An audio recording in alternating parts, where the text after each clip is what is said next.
Boundaries. Who shakes in their boots when they're about to say no?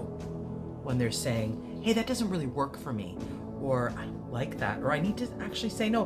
One of the things that we all, if we've come up in a family that is, seen and not heard children, or, advocate for the group versus the individual.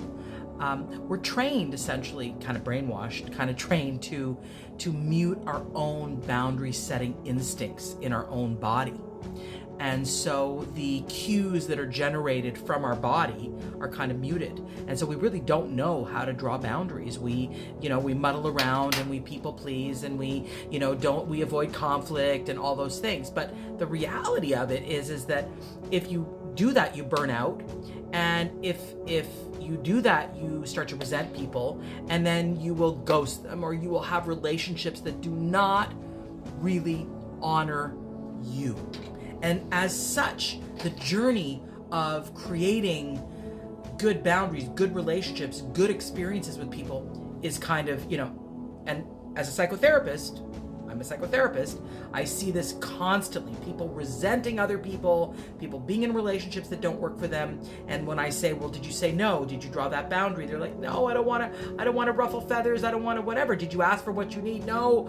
They don't even know what they need. So this, please screenshot this. There's a longer version of this on my website. You can go to my website in the free resources section and you can download the full, and just go to my profile. You can click there and then go and get the full PDF on this.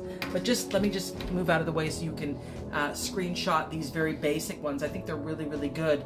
This notion of, I'll give it some thought, this notion of that really doesn't, these are words, it's like boundary communication that you can speak when you are in the middle of a heated situation and you don't know what to say. Here are some good words for you. As I said, there's the longer version of this, and the longer version of this has more and more, at least 5 or 6 more sentences that will help you to study this, to really help you when you're nervous and anxious in the middle of a situation and you don't know what to say. Well, here are some good examples of things to say. I need time to consider what you're asking me to do. I'll get back to you tomorrow on that. I'd appreciate you not yelling at me when you are angry. I'll listen to you if you speak calmly to me. So please do yourself a favor and check this out, and don't just put up to shut up. Don't just allow yourself to say yes because it's easier. You're always going to end up resenting the F out of people, and your relationships will not, you'll basically come to the conclusion, I don't want to do a relationship.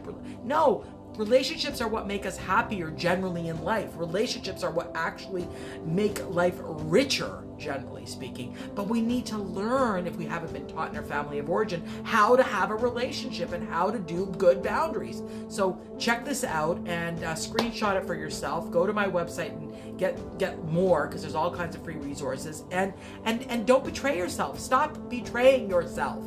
Stop betraying yourself, okay? Share this, like this, interact with it in order to up the algorithm, because the more people know about this, the better relationships, the better the world can be. And if this resonates with you, just, follow and interact with it. All right, have a great day.